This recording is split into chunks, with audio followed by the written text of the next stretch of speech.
for it. Hello, everyone.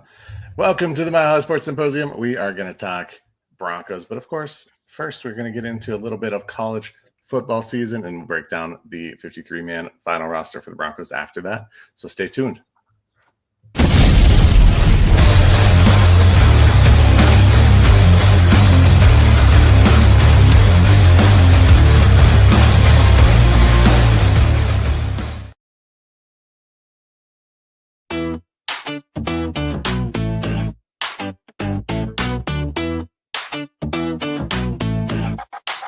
Yo, welcome to the show. Let me set the scene. Mile High Sports Symposium, living the dream. Broncos in the house with that orange and blue. Nuggets making moves, watch that altitude crew. Avalanche bringing ice, check the skills they display. Rocky swinging bats, ready for game day. Rapids in the mix, kicking it with style. Buffs bring the heat, put the rivals on trial. Out talking JJT, they got the scoop. Mile High vibes, feel that energy rise. Sports on the menu, watch the crowd mesmerize. From football to hockey, we're taking it higher. Join the celebration, feel that sports desire.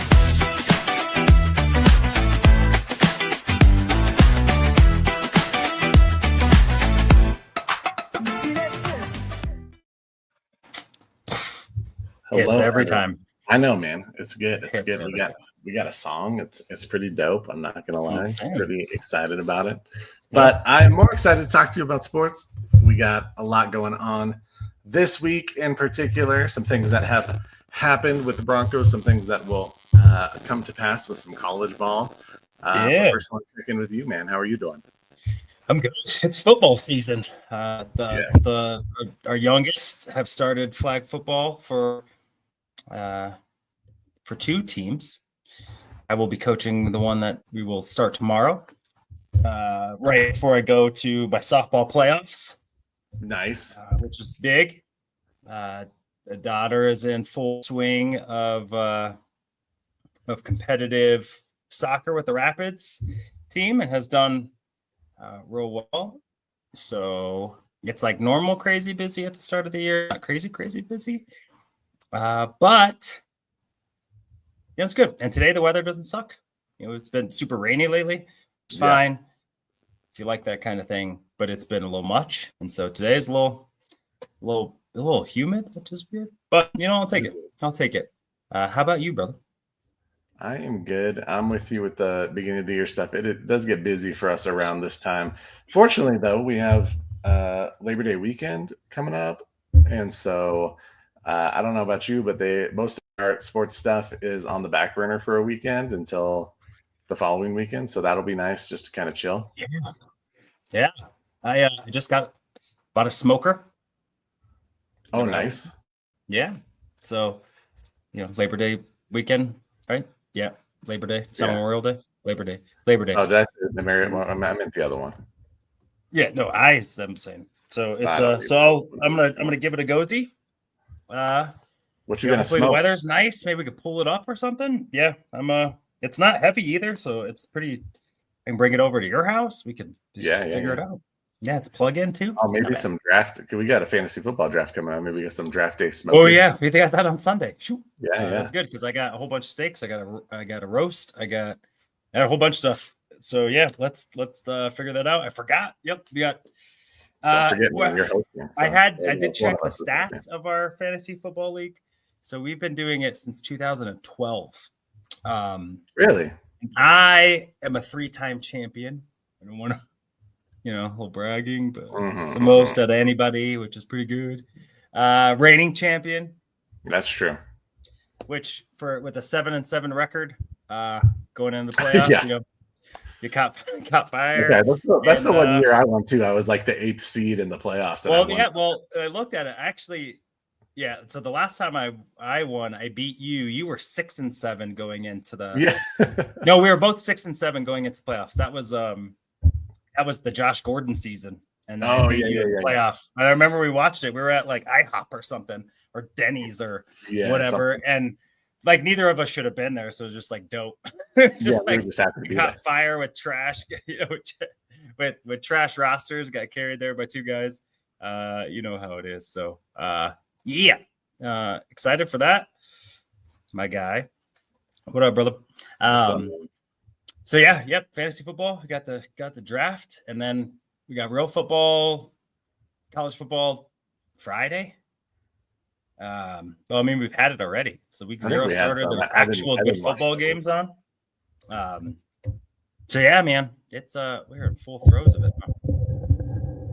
Yeah, it's a good time of year. It's a fun time of year. We're ramping up to the NFL season, mostly the Broncos season, but also for fantasy football players, we're in the throes of that. And I'm only in 2 leagues this year, which I'm pretty excited about. Usually, I'm rocking about 4 or 5, and I needed to step back a little bit. I needed a minute to just like have 2 teams, not have like 50 teams that win. I'm excited that one guy's winning in one league, that he's killing me in the other league. You know what I mean?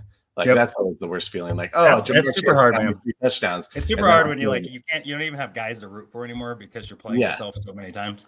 I don't want that, man. I don't want that either. So let's see. I'm in 5. Yeah, it's gonna happen to you. But I got pulled in by our guys, that's true. Orange and Blue Network, and you know what? Like, let's go, baby. It is gonna happen to me, but it happened to me last year. I just say yes too much. That's true. And so and then we're doing a pick'em, and my son's gonna do it for my wife's account, and so I can't let him win. So no. And I'm gonna beat him, and talk about it.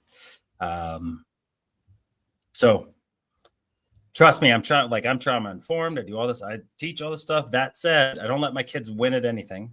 I don't always go 100%, but I don't let them win. You know what I mean? Like there's a difference. Like when we poop, back them up all the time and just dunk on them on the little rims. Like, but I'm also not gonna try and make a basket because I want them to feel better about their lives. Yeah. Because I want, when they beat me, I want them to feel good about it because they beat me, whether or not whatever we're doing, if we're doing those things, I take it like a champ, show them that it's okay to lose and all that good stuff. But, you want to look at your dad and like remember the day you beat them. Yeah. You want to be like, I've been beating my dad since I was 4. It's no big deal. That's no fun. One day I was, maybe I was talking to you about it as a while ago, but I was like, the new rite of passage is like beating your kids in video games, which I love to do right now. Like Noah's like to an age where he's my oldest. He's to an age where he's like getting good at games. Yeah, he's like, and he'll like bust out Smash Brothers, which I played like in 4th grade or whatever from then on. And he's like, I'm going to smoke you. And then he gets crushed. And it doesn't matter which character he picks for me and who he picks for himself. He just can't win. And it's okay. No, now. Someday he'll beat me. And it'll be just that much sweeter for him. But it's like that's like a new rite of passage for kids nowadays, as opposed to like sports too. But I think like even video games now, like now that they're especially because like the old ones are staying in, right? And it's like I bet you 100% I can pick up a Madden controller and just for sure. My kids up. Like I haven't played Madden in a while. I didn't forget it. Like it's no, you don't forget that. Trying. Some muscle memory in there. Now I'm gonna see it. Yep. I can't wait. Yeah, it's in our old brain somewhere. That. Like, I mean, it's like up, down, left, right. Yeah, baby. I like up. Exactly. I will Ryu you in the face. That's right, baby. Well, let's talk about some sports. Let's start with college. We're going to talk CU, CSU, but I want to talk just a little bit of just college in general. Yep. Neither of us are. I mean, we are CSU, CU fans. We root for the local teams always.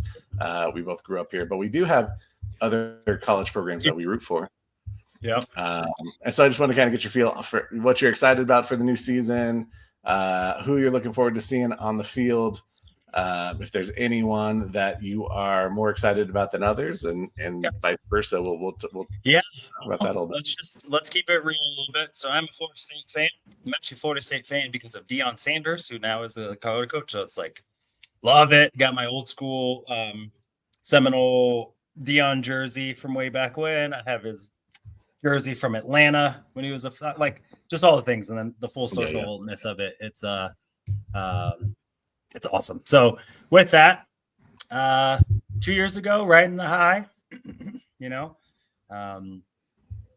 really good season. then your starting quarterback gets hurt, your backup quarterback gets hurt, and then you get trounced by a team like Georgia with all first-round picks. So it is what it is. It does what it does. Last year, what? So my biggest concern, just to put it all out there, I like Mike Norvell. I am not a Mike Norvell stan. He's had really one really good year in several. Bringing in Gus Malzahn, though, I'm super excited about what that's going to look like. So that'll be phenomenal. Tommy Castellanos, who's been the quarterback up at BC, will be at Florida State, and I think we'll get a really good sense on whether or not this team will be any good on Saturday at 1:30 when they play Alabama. And it's one of those where it's like if they hang Alabama first. Yep. Yeah. All right. I'm excited about it. I think they're gonna have a really their first like inexperienced quarterback in a while. Yeah. And they lost a lot of talent. They're still Alabama and all those things, but if you go out and you play real well or you shock the world, I think you got to feel really good about. Like they weren't as bad as they were last year. DJ Uiagalelei was just an absolute poop show and like one of the worst transfers in football history, and just like terrible. And so when your defense is holding everyone to 13 points and you're still losing because you can't throw the ball forward, it's like they should have just ran the single wing. I feel like so I with saw that, them I'm excited. Preseason. It was rough, man. It was like a hard watch. It's not only were they bad, but they were boring. And Gus Malzahn won't play. They'll put up points. Castellanos can run. So in Gus Malzahn offense, that's really all you kind of need. Outside of that, Big 12 and the Big 10, I think the SEC is always going to be like enjoyable, just for the rivalries and it's competitive league, all that good crap. But you got Illinois at number 12. You got Michigan with the number 1 quarterback recruit, and Bryce Underwood coming there. Obviously, got defending champion your Ohio State Buckeyes. That's right, baby. But then you also got, in my opinion, kind of the ascension of kind of the West Coast Big 10 school. So I think you got Oregon, who should be back and solid. Washington will be improved for sure. Penn State starting the season at number 2. And then, I think UCLA will be more adept and some of the other programs. I think Indiana again will still be, they were an up and coming program. They landed some really good transfers, so I think they're going to hang in. So that's going to be like and then Iowa, like who knows? They're going to be 8-4. No one will know how they're 8-4, beat a really good team. They'll be good. When Wisconsin really is like the downtrodden team, and they've been one of the most consistent over the last 3 decades. So overall, that's going to be great. This weekend, I think we'll know a lot. You got Texas against Ohio State. That's just going to be fun. It's a good kickoff to the season. Then you got Clemson, LSU. I really like the expansion of the 12-team playoff because I think it offers you or it benefits teams to saddle up, play some good teams, try and boost up your your strength of schedule, that kind of stuff. There's less to lose if you lose a game to a quality opponent than there used to be. Because I think there's like 3 or 4 top 10 matchups. You got Notre Dame, Miami this weekend. So on top of Kansas State, Iowa State. So your top 25 matchup in week 0, which I don't know that has happened before. And so that's pretty cool to me. So I'm just excited for kind of how college football is going to roll out. Who are you looking forward to, including your Ohio State Buckeyes? But what are some other players or teams that you're interested in? Yeah, I mean, I got to start with Ohio State just because that's my team, right? They are defending champs, as everyone should know if they don't. They got some good players coming back. Somebody, is that what you're saying? What was that? If you don't know, you better ask somebody. Is that what That's right? Ask me. I'll tell you. Ask you. I'll remind you. They've got a young quarterback starting in Julian Sands, so I'm interested to see how he'll come out and play, if they'll kind of dumb down the offense a little bit, which I'm expecting to a degree. They have James Peoples at running back, who's pretty good. They still have Jeremiah Smith, so they're going to throw the ball around a little bit. Cardell Tate, Brandon, and there's some good receivers back there.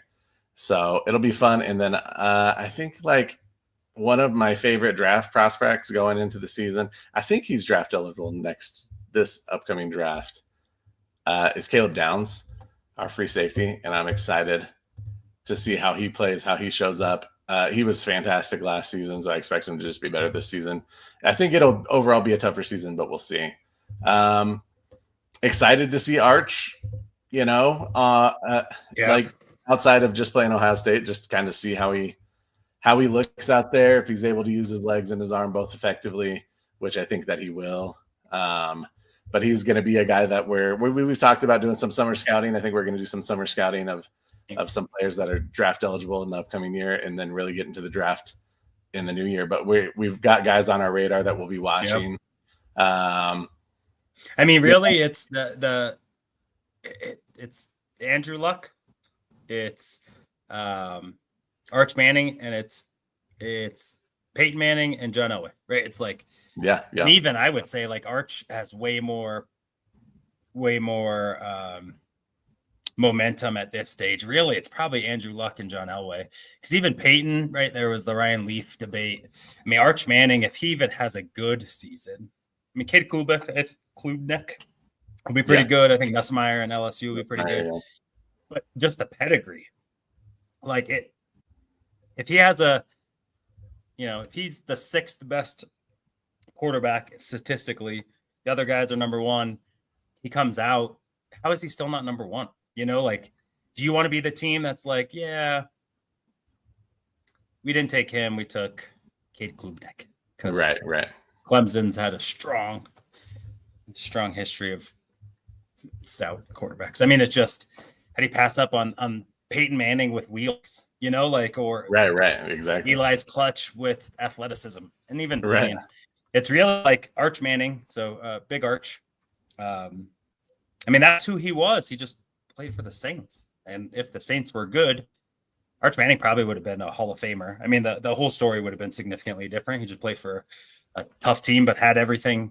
Yeah, it'll be fun watching, man, and just especially that kid's been eyeballed since middle school. Like, yeah, you're famous at 12, and you live up to it, at least so far, and it hasn't had any drama, right? It sat for 2 years. Like, who does that anymore? Right. Yeah, I really like Caleb Downs. I think that one is going to be interesting because he's the best football player in college football, and I think he was last year.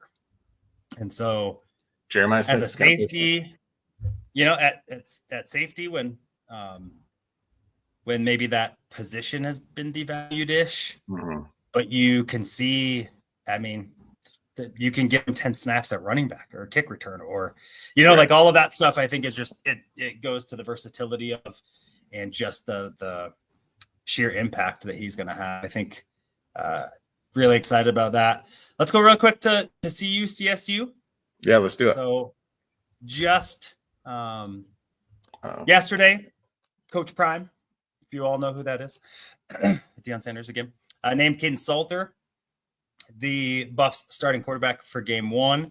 Caden Salter played 3 years at Liberty, or started the last 3 years at Liberty. Dual threat quarterback, 1,000-yard rusher, all that kind of stuff. So a little bit shorter in stature, not as prolific of a passer, but is all of the running threat that CU really hasn't had since when? Oh man, when was the last time CU had like a legit running quarterback who could also throw the ball? It's been some time. So I don't know that I would say he's like in the ilk of Cordell Stewart. I was going to say Cordell Stewart.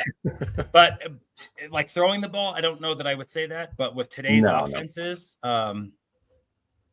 maybe. I mean, that kind of style of player. So expect more RPOs, expect more run options.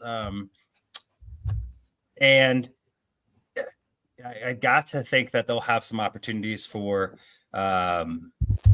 Julian Lewis, who is the 5-star until he went to CU and was 4-star. Anyway, it's kind of weird. Flip from USC. He'll be the future of, but I think, having an opportunity to sit, maybe get some sparing snaps, I think that, to me, that'll really give him an opportunity to grow, especially when you bring a guy like Byron Leftwich in. Yeah. So Byron Leftwich, former NFL quarterback and offensive coordinator with Tampa. So got to work with some guy named Tom Brady, who I heard is okay. He's up there. So I think that one will really help the quarterback development. You do have Pat Shurmur, who I don't know. We'll see. But for that team to be successful, they have to do a little thing we like to call run the ball. Right. They did not do last year. Even worse than Denver, than the Broncos did last year, which I think that this is going to be a much deeper team and a well-rounded team, much better offensive line. So you got Jordan Seaton, 5-star freshman All-American last year, who now I think you'll have quite a few more season. They hit the transfer portal real heavy in the trenches, and I think that it'll come due. One of the biggest concerns will be, you lose 3 receivers to the NFL, 4 to the NFL with Will Shepherd. If you count Travis Hunter, and then you lost your starting safety room as well as Travis Hunter. But you have a potential first-round pick at corner still, and some really solid transfers when it comes to linebacker and safety. So I think CU, they'll probably be like in a 7-5, 8-4 range.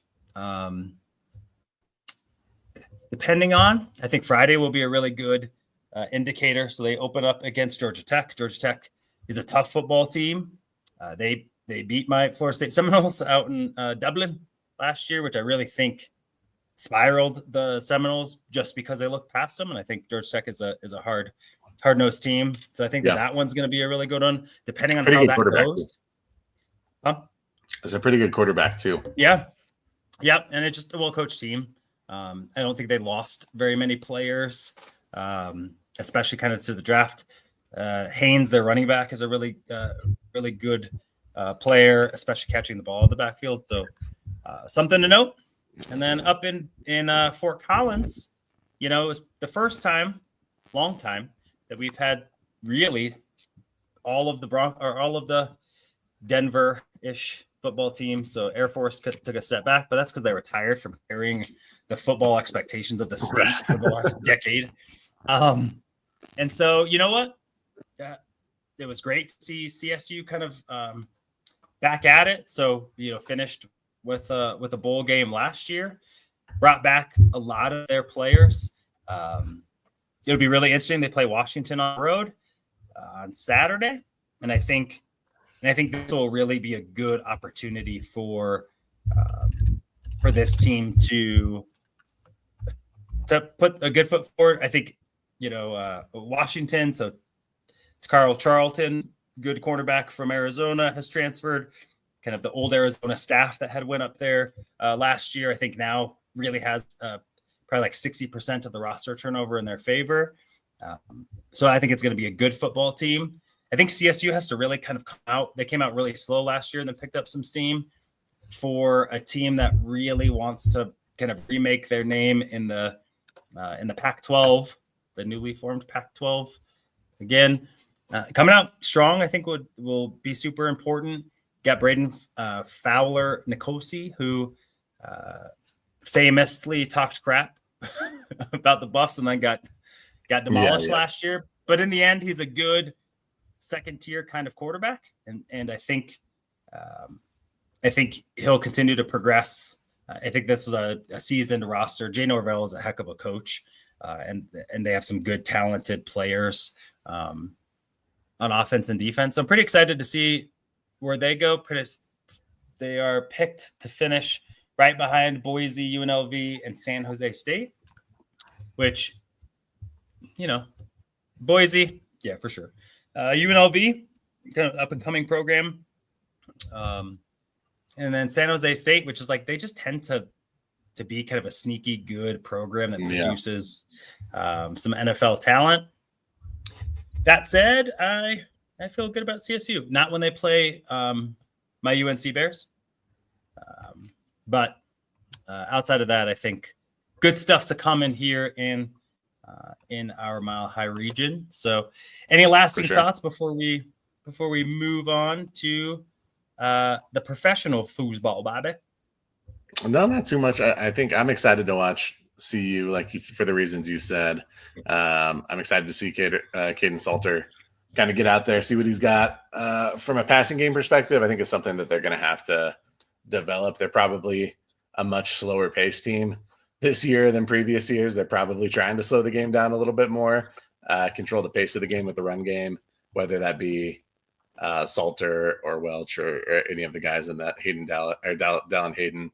So it'll be a different looking football team, I think. But I think in the trenches you'll be better. What's his name? The left tackle, Jordan Seaton. I'm excited to watch him a little bit. Just see that he's got some first round draft potential. So I'm excited to kind of see if he lives up to that hype. It seems like he got off to a good start, but we will, it'll just take some time to develop and see what he's got in his bag. But I'm excited to watch him. And for CSU, I think it's just going to be melding around the coaching staff. There's a new coaching staff in place, and so it's going to be a matter of just how they gel together. They came out and really gave CU a run for their money last year and fell short, but they've had some good showings against CU, so I'm always looking forward to that too. But otherwise, I'm ready to rock and roll. I'm excited about the upcoming college season for more reasons than just our teams, but we'll do some summer, like we said, summer scouting. We always love to get on top of the draft scouting stuff. Yeah. Would say, hey, for the fam, if there's some players or some teams that you want us to take a look at, drop them in the chat, shoot us a message, DM, text, smoke signal, send the owl, whatever we got to do, get us that info, and we love it. So QSN, everyone's kind of got their favorites all over the place, but if there's someone or a team you want us to check out, definitely let us know. And with that, we're going to go ahead and just talk a little bit about our Orange and Blue Network giveaway. So again, if we get 529 when we get 529 subscribers at the Orange and Blue Network over there on YouTube, we will be giving out orange Bo Nix jersey to one of the followers on there. So go like, subscribe, algorithm, all those things. So please do that. And then before we go, want to give a shout out to our sponsor. So Dubby Energy Drink. Again, no calories, no sugars, no gross stuff in there. And as a caffeine connoisseur, I dig it. So if you can, and then use the code OBN10. So it can either be Bo Nix number 10, or it can be Orange and Blue Network, Nick Manning's number in school 10. You get 10% off on your next discount. And then with that, JT, tell them what we got on tap this week. As always, Orange and Blue Network. Monday, Wednesday, Friday, they got Orange and Blue Blitz. Make sure you check that out at 11 a.m. those days. Monday at 7 p.m., we've got the Bronco Bros. Tuesday at 6 p.m., Nothing Rhymes with Orange and Blue. Wednesday at 2:30. Of course, because you're here, but that is Doc and JT with Mile High Sports Symposium. We've got Broncos Talk Wednesdays at 6 p.m. Viva Los Broncos Friday at 6 p.m. And then we've got a few shows, game day shows. So every game day, an hour before kickoff, is Get Bucked. Every game day after the game is Buck Your Feelings. So some before and after game coverage. And then, of course, for any breaking news that is noteworthy, we will try, or a couple of us will try and get on and do Fresh Squeeze, Orange and Blue Fresh Squeeze stream just to break down the news. So lots of programming going on. Always excited to be a part of it. And I will get better at knowing who is in charge of what show at some point. We're still new to the network, so I'm learning who hosts what shows, but all of them are great. Recommend going and checking them out for sure. Yeah, boy. All right. So with that, The Denver Broncos 2025 week 1 official. Actually, it's not, because their moves are going to be made and all of that good stuff potentially anyway. So at least this is the inaugural first 53-man roster for the 2025 season. So we're going to go ahead and break it down. We're going to talk about what we like, what we don't like, if there were some cuts that got made who were a little hurt about or surprised about. But we're also going to talk about, I think we got 15 of the 16 practice squad spots spoken for. And so we'll talk about that too, which I think is exciting stuff. Again, it's the one more step to, we're almost there, right? Like one more step. And we are like two the season, which I don't know about you, but it's like good and bad for my soul. Yeah. And so, where do you want to start first, sir? Let's start with the cuts. I think that's the most natural place to start. Guys, we all had guys that we had kind of preferred on this team, and some of them did not make it. Understandably, I think that the guys that we had talked about wanting to make it were kind of some bubble guys, but anyone right away that kind of jumped out as surprising, or you weren't anticipating a cut being made? Yeah, I think my first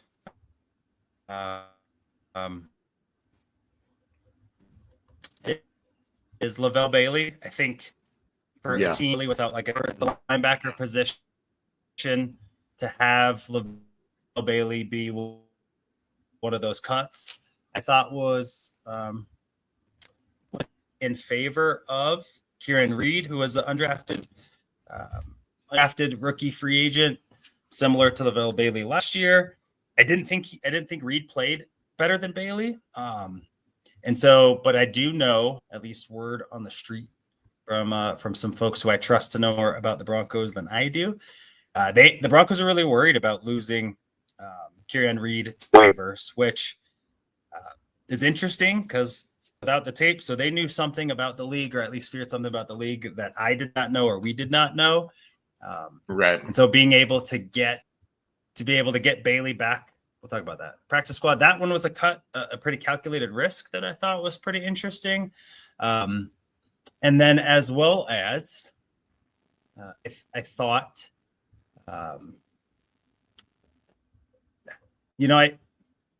Damari Mathis, I think, when you lose the sixth one, that one was pretty interesting, especially because they kept 5 safeties, which I think when you and I did the exercise, that was not what we had. We didn't have Damari Mathis make it, but I think my assumption was that they that probably would have been a player to keep more or less. But I think at least for us, Bailey was the only player that we didn't have them keep cutting. We had them keeping Webb. Yeah, we had them keeping Webb and then Bailey, but that was before the trade for Bailey occurred, which we had talked about. Like I would be open for that.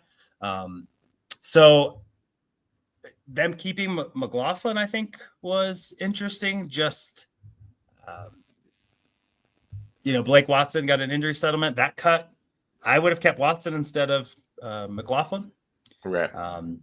Especially because they didn't bring Watson back to the practice squad. So really, I think Blake Watson, Lavelle Bailey, I think those two are the ones where I wouldn't have wanted to risk them up for waivers. I think especially over the guys that they did keep.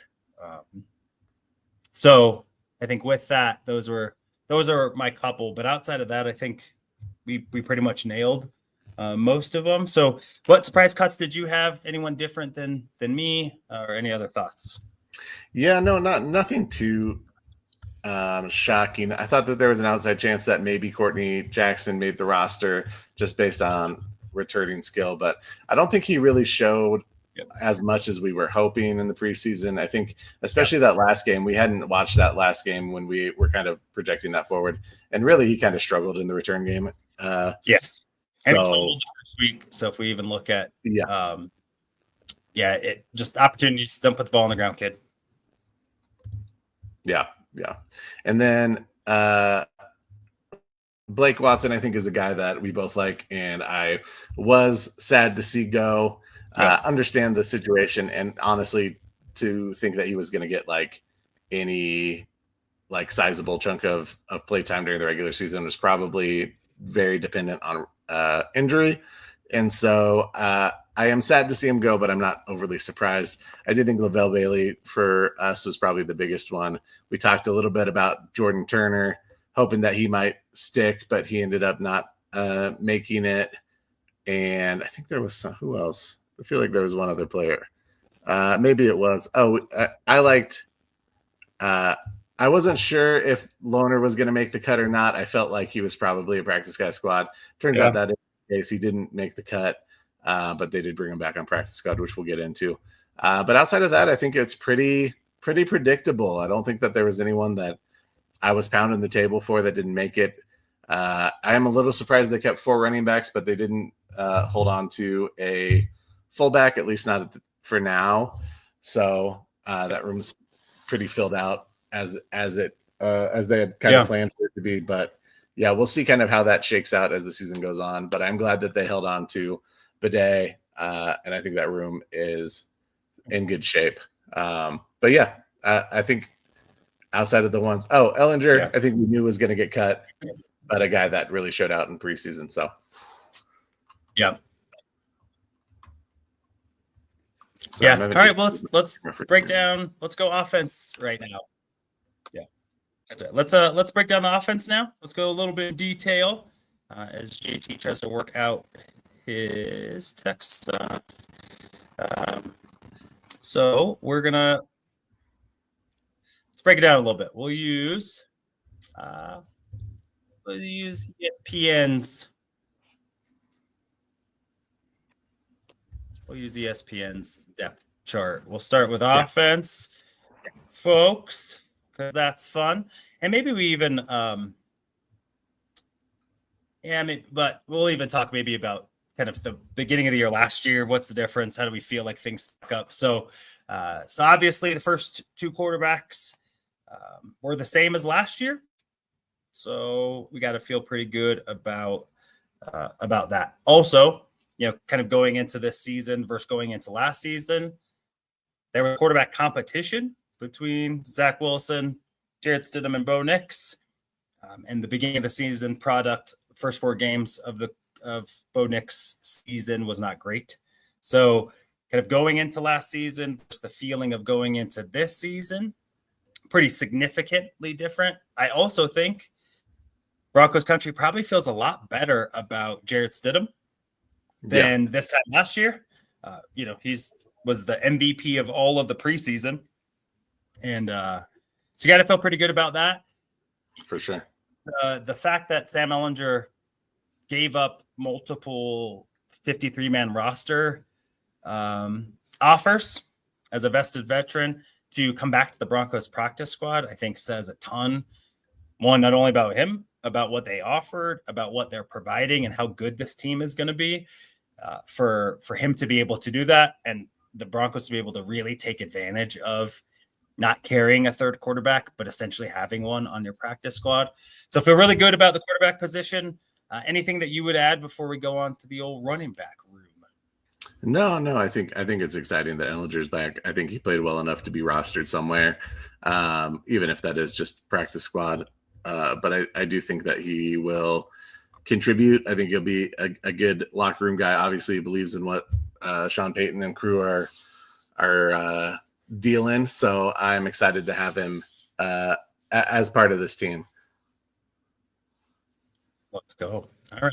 So then we're going to go to the running back room, so last year you had Javonte Williams, you had Audric Estime, Jaleel McLaughlin as your starting running back room entering the season. So this year you have J.K. Dobbins, fresh off a 900+ yard rushing season. You got second round running back in the aforementioned or not yet mentioned RJ Harvey. You bring back Jaleel McLaughlin as your third down kind of breakout, and then Tyler Bidet, who just one, to be able to change your name to Bidet during the season, and earning the respect for how you play as an undrafted free agent. I feel like I'm gonna like his name is Tyler Bidet, even though no pronunciation, all that stuff doesn't look like that. It was a squabble with his family. Like he's not French or anything, or wherever Bidet comes from. But he's earned it. And the way that he ran, not only in the preseason, but training camp. And he's not a big running back, but he ran with some power, which I think is just absolutely phenomenal. And it made Audric Estime expendable. You had a guy that is 5'8", 200 pounds maybe in Tyler Bidet, who was next to maybe Dobbins or even with Dobbins as the best pass protector in the running back room. Had the most explosive plays last year. He was the only running back to have a run over 22 yards. As your fourth running back, who could also return some kicks. So on paper, I think that this room is extremely better. Two, last year wasn't good, so it's not a real big bar to climb. But I feel good about the room. Anything about the room that shook out that you, outside of Blake Watson, who I think we're all fans of, hopefully he gets healthy and finds his way back here. Anything about this room that you saw or anything you're more jazzed up about than last year, that kind of stuff? What do you think? I mean, I think that the rooms is better. You know, I think I say that it remains to be seen, I suppose. But I think from a personnel group, you know, assuming health, at least to a certain degree, we've seen Jaleel in a role that he'll probably be pretty similar for this year. Maybe he'll get a few less touches. But we know that he can impact the game. I think we're all excited about RJ Harvey and his potential. He showed some good moments in preseason, some good ability to kind of get low and and break arm tackles, kind of, you know, just get moving forward and keep that forward momentum. Dobbins, we haven't seen very much, at least not in the preseason, but reports are, you know, he's looking good and looking healthy. And I think we expect him to have similar productivity to what he had last season. And then I think we just both really like Bidet. I'm glad that he made the team. He works hard. He's a bruising running back, especially, you know, he's not like your prototypical third down back, but I could certainly see him being used in some of those situations, you know, to spell a guy or just to kind of give a different look. All guys are pretty good in the pass catching. You know, J.K. Dobbins did a lot in college, has done it a little bit less in the pros, but has that potential. Harvey, we've seen it in college a little bit, but even more so in training camp. And I think, you know, it's a diverse room, and I'm excited about the upside for sure. Yeah, love it. All right, well, let's go to, you know, maybe kind of I guess this is the room with the most changes from last year. So, you know, last year, you have to remember starting the season with kind of a quasi-disgruntled Cortland Sutton. You brought in Josh Reynolds to kind of be your big number two. You got Vele and Franklin, who are rookies. Marvin Mims, who is extremely unknown. And then now, fast forward, you have Marvin Mims, who, you know, was one of the most explosive players in the NFL over the last 8 weeks of 2024. You add Trent Sherfield, who is a phenomenal special teams player who in the preseason showed that he can be a guy in limited snaps, that he can come up with some catches, who will really kind of take over maybe for that little Jordan Humphrey blocking big receiver role. So you have a more dynamic athlete in that. And I wouldn't be shocked if little Jordan Humphrey ends up on our practice at some point because he was cut. But you have Marvin Mims now, season later, who I think is a much better player. You got Troy Franklin, who was really kind of the star or one of the stars of the preseason / training camp for the Denver Broncos. And then Pat Bryant, who's my guy, who is a much higher ceiling Devon Vele than Devon Vele. And they were able to get a 4th round, a 7th round pick back for Devon Vele. They only kept 5 in the room. I think that's okay. That's what Sean Payton did last year. He's not a real, you know, overload, not going to run 5 wide receivers or 4 wide receivers very much. He's going to have 2 to 3, multiple tight ends, multiple running backs kind of guy. So it makes sense about what the plan is for them. But I'm really excited for this room. What are your thoughts about that? Did you wish maybe they kept one? Is there something else that you would rather have, or what's your overall confidence level in the wide receiver room? No, I feel fine about what they did. There wasn't anyone that I was really pounding the table. I think that we talked about it a little bit, but Courtney Jackson was kind of the one that was a maybe on the bubble for me, just with that return ability. But as far as just being a competent receiver and someone who can contribute, I think that these are the 5 guys that you got, and I think that is the right move. I think you see Pat Bryant ascending a little bit, perhaps to fill out some of those Vele touches. Franklin's going to have an increased role. Mims presumably is going to have an increased role. And like you said, I think Sherfield's just steady hands, a good route runner, a guy that can play special teams and won't kind of phone it in each week. I don't think you need much more, especially with the improvement to the tight end room, which we'll talk about next.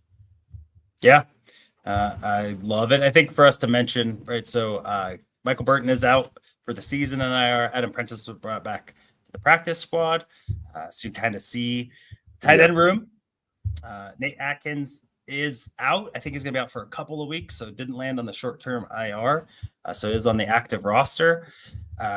We talked about it before. I think that his ability to play H-back, fullback, tight end, that will be useful for this team, and especially now if Michael Burton's out. Lucas Kroll, I wasn't sure was going to make the team.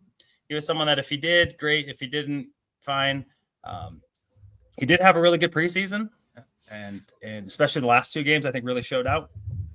Actually, all 3 games. I think he had a touchdown catch in the first game. He's kind of always been a guy that's like tantalized a little bit. He's a bigger guy, so he's 6'6", 260. Somebody that really carries that weight well too. He looks like a very athletic player for that size, and so maybe he's kind of putting it together. I like that they kept Kroll, who is an all-around option, or more of a receiving option. You got Adam Troutman, who is more of a blocking, but has the capability to do both as your tight end too. Atkins, who I think is pretty versatile, and then Evan Ingram, who obviously is your big ticket offensive item over this offseason. And if the guy can stay healthy, I remember at the draft or at the combine, so 6'3", 240, ran a 4.4 40, I think is like the 3rd fastest time for tight ends in combine history. And so Julius Thomas and even Noah Fant, really the Broncos haven't had last 5 seasons haven't really had a competent or explosive tight end room.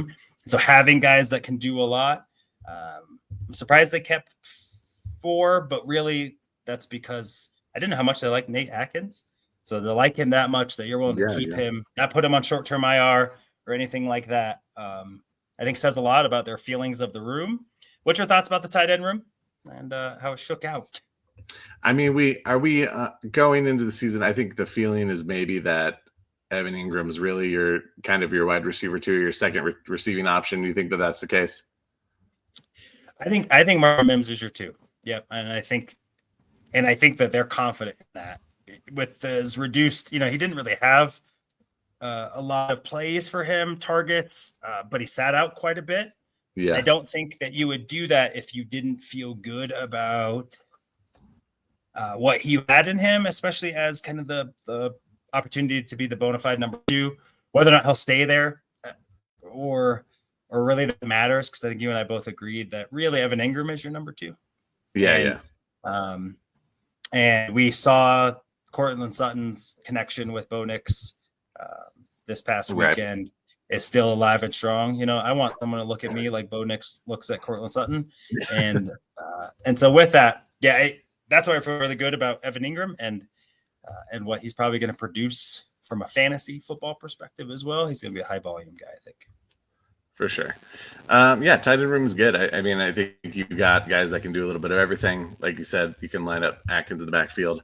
Kroll is a good receiving weapon. Troutman can block. I think Ingram is really going to be your unicorn. What was he called? Joker. I don't know that they'll line him up in too many crazy spots, but you can put him in the slot, you can put him on the outside, and expect him to impact the game. we saw in that was the Arizona game. He had the 50+ yard reception that he just, kept going down that sideline, and someone had to took some effort to get him out. I think we can expect kind of that from him moving forward. So I think this room has improved. It's a lot of the same names, but headed by a different type of receiving threat than we've had in that room. So I'm excited about it. Yeah, I agree. And to bring it back again, Troy Franklin and my guy Pat Bryant, big blocks on that play, like big blocks, and I cannot lie. And so, feel really good about that. I still feel, Evan Ingram is, if he's on the field, he's a good player. Hopefully he remains on the field, because without him, again, I think that this room gets real lackluster real quick. So it's kind of Troutman, I think, is a really good number 2 because he can catch, he can block. He's a professional guy. You don't hear him complain, all that stuff. Lucas Kroll still has, some upside, and Nate Atkins is versatile. And that's all really good as like your secondary or tertiary options at the position, in concert with Evan Ingram's, above average kind of dynamic option that he brings. Without Evan Ingram, though, that room goes from, above average, it feels pretty good, to, oh gosh. And remembering that, I think Adam Troutman had less than 20 catches last year, was the leading catcher. Nate Atkins, though, did have like 4 touchdowns. So again, it's kind of what you want it to be. And then I'm glad that Caleb Lohner found his way to the practice squad. He looked pretty good considering how raw he is as a player. I thought he looked really fluid in running routes, blocking. Obviously, he's going to have a long way to go, but you can do that with time, and he's getting that. I think, just to go back to some of the positions that we scooted over and talking about the practice squad. So A.T. Perry came back to the practice squad. Why? To be honest with you, I don't know.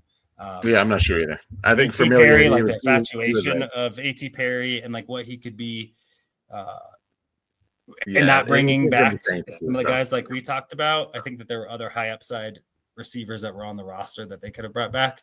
So that one a little irks me a little bit. But other than that, we've already talked about Prentice coming back, Sam Ellinger coming back, and then let's go to my favorite positions. The offensive line. So, do you want to kick us off with the offensive line? Tell me your thoughts. All that. Yeah, sure. Yeah, I mean, really, no changes really to your primary 5.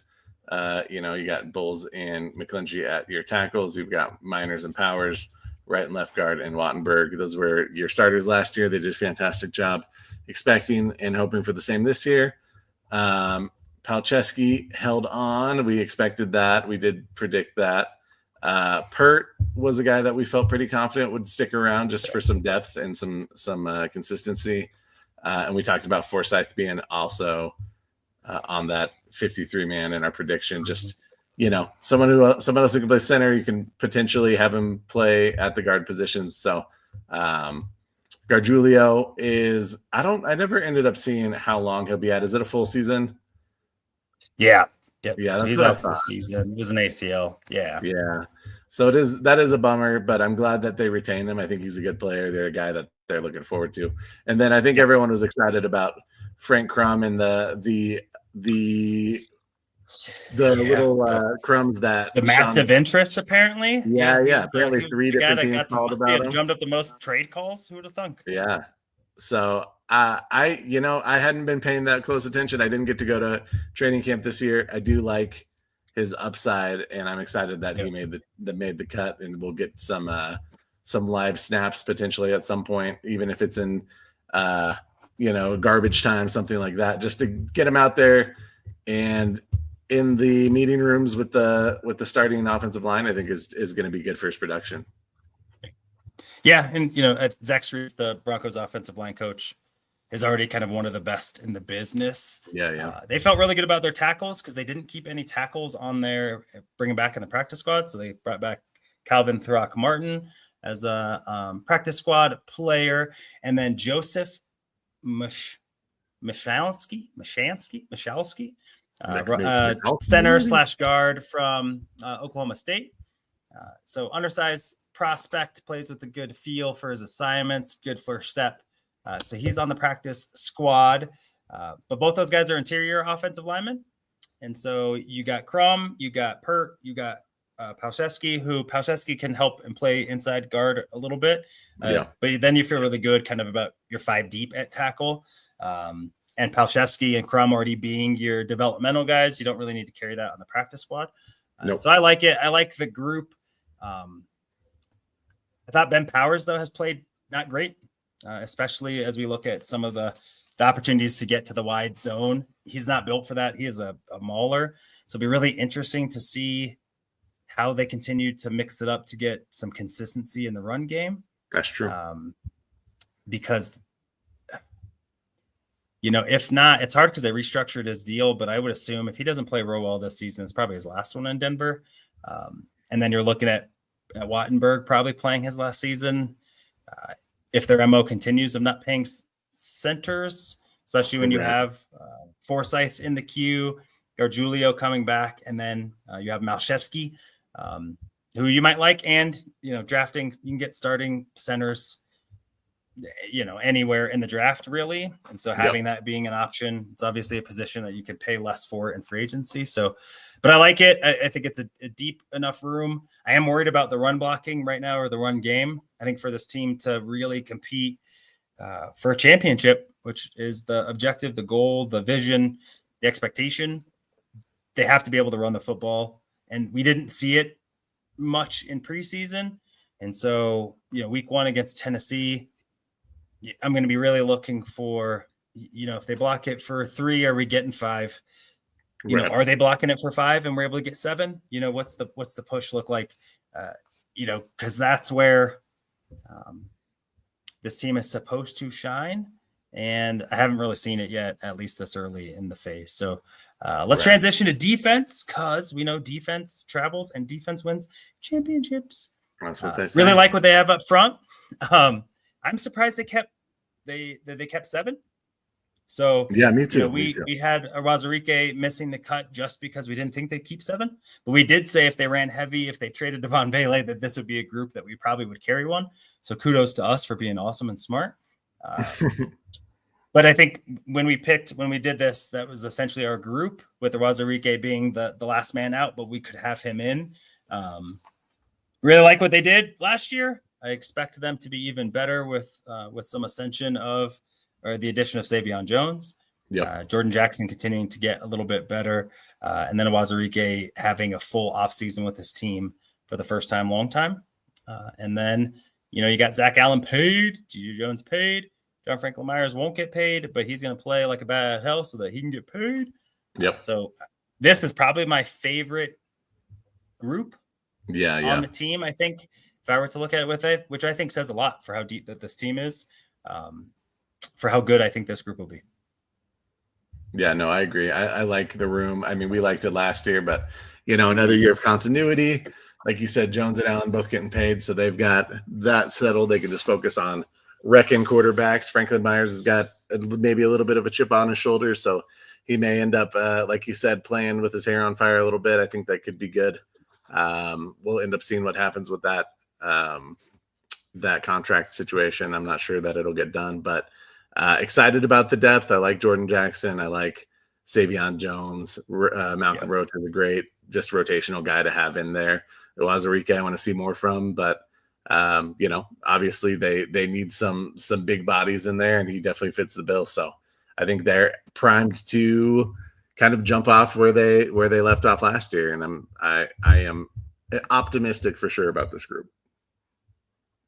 Love it. All right, let's move to we'll do the linebacking group as a whole. So inside linebackers, edge players, we'll get them all. Starters, of course. Really you get an upgrade from Cody Barton to Dre Greenlaw. It was good to see Singleton get some snaps last week. I worry a little bit about the rest of that group. However, Nick Benito showed he was that dude in some limited snaps. Feel really confident with what Jonathan Cooper provides. Jonah Ellis, I thought, looked even better than he did last year this preseason. Yeah, for sure. So so I think they're going to have kind of the 3-headed monster. And then DeAndre Tillman, from all accounts, had a phenomenal camp. And Q Robinson, strip sack fumble this last weekend has been a good player. I think from everyone's account, he is their biggest pass rusher. He is built like Tarzan, that is for sure. For sure. Justin Strnad backing up our inside linebackers, and then Kieran Reed, who that was the one that I pointed out as I don't know if I would have done that. Sure. But don't know that I wouldn't. So outside of that, how do you feel about the group and anything that you would have done different? I like the room, especially on the edges. I think up the middle, you like your starters. I think Strnad is around because he's a good special teamers, and he showed last year that he could step up and fill in admirably. I don't know that you'd consider him a game changer, but someone who can just kind of keep the game in front of him, which I think is important, especially in this defense. Reed, I liked the way Reed played in the preseason. I don't know that I would have taken him over Bailey, but I'm not super upset about it. I think that they're pretty even. I would tend to probably go with Bailey just because we've seen more of what he can do on the field. But Reed did have an interception in the preseason. He had some good showings in their preseason games. I think he probably won over a lot of guys. I don't know what kind of guy he is in locker room. I guess we'll see, but I'm sure that all plays into it. So overall, I like the room. We'll see what happens with Drew Sanders when he's healthy again, how that shakes up the room. But I am good. I probably questioning depth a little bit more here than some of the others, especially up the middle.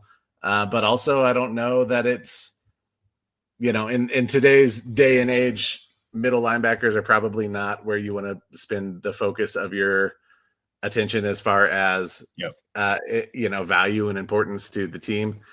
Obviously, everyone's important, but that in middle linebacker positions has definitely been devalued over the years. So as long as, we can get some semblance of health from Singleton and Greenlaw, knock on wood, then we should be all right. Yeah.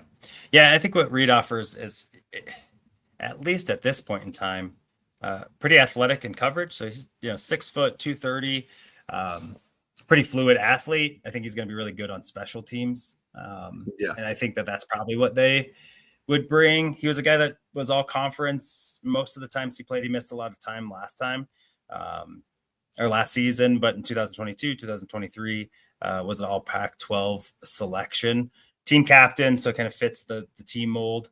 But kind of plays bigger, like a big safety more than a middle linebacker. And so maybe that was some of the appeal. Maybe is being able to be more versatile in your set. And then so with that, maybe arguably also the most, the deepest room on the team. You got Pat Surtain, check. Riley Moss back, White Shadow, check. You got first round pick Jahdae Barron and or Jaquan McMillan at the nickel/4, check and check. My guy, Cad, love me some Chris Abrams-Drain. Yeah, me too, man. Showed up again this, last season, I thought in limited snaps, he showed out really well. This preseason, he showed out really well. So really like there. PJ Locke coming back. I think, good special teamer, great third safety, can be a starter in a pinch. You appreciate JL Skinner as a very tantalizing player too, good special teamer. And then Devon Key, who I don't know why I'm not a Devon Key stan. But I also am not a Devon Key hater, He's like good enough. And they like him enough for him to continue to be someone that the Broncos keep around and on the active roster. And so I was shocked they didn't keep Keandre Smith and or even Delarius Turner-Yell, who did come back on the phone. So you got to feel pretty good about that. And so I feel good about the room. That was one. I think Devon Key, I could have went without, but they must trust him to be able to step in and start, which he did several times last year. So who am I? Who am I to clap back at the team yet? But that's my one that I thought maybe could have went a different way. Any of your thoughts about that room or anything that you would have done different? Yeah, I mean, I have pretty much the same thoughts as you. Pretty locked in with most of what they did. I think we both like Chris Abrams-Drain. I've always been a JL Skinner guy. He's a guy that I was hoping would hang on. I didn't know I didn't expect necessarily Devon Key to hold on, but I think that, like you said, that he must be doing something right. I'm guessing that he's a good special teams contributor. So, little things like that. Just, sometimes it's attitude, sometimes it's demeanor, sometimes it's ability to play special teams. Those are the little differentiating things. And obviously they thought that he had what they wanted to be on that active roster. And I'm not, again, like you said, I'm not a hater, but I'm not necessarily a lover of Key, but I am open to seeing what he can do in a pinch if we need him to fill in some time. He did so fairly admirably last year. So I'm not, I'm hoping everyone stays healthy, but it's not into the world necessarily if he has to get in, put in a spot. So we'll see. But overall, the room's super strong. I think that maybe one of the stronger secondaries in the NFL at the end of the day, especially if you look at the depth on top of it. McMillan goes down. You got Abram Jadrain, you got Jade Barron both standing back there that can fill in a pinch.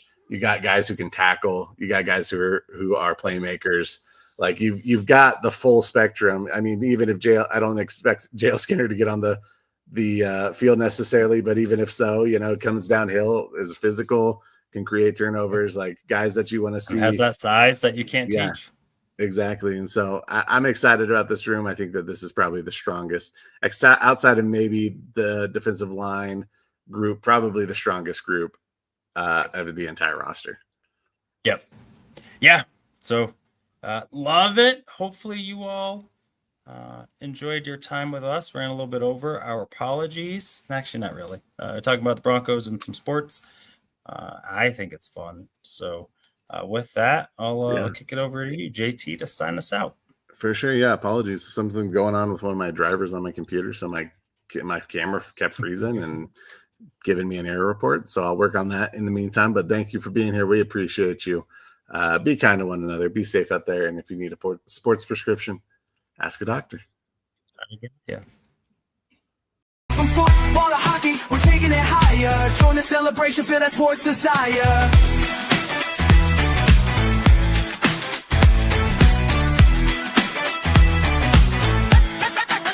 So grab your crew, let's hit the show. My high sports symposium, let the good times flow.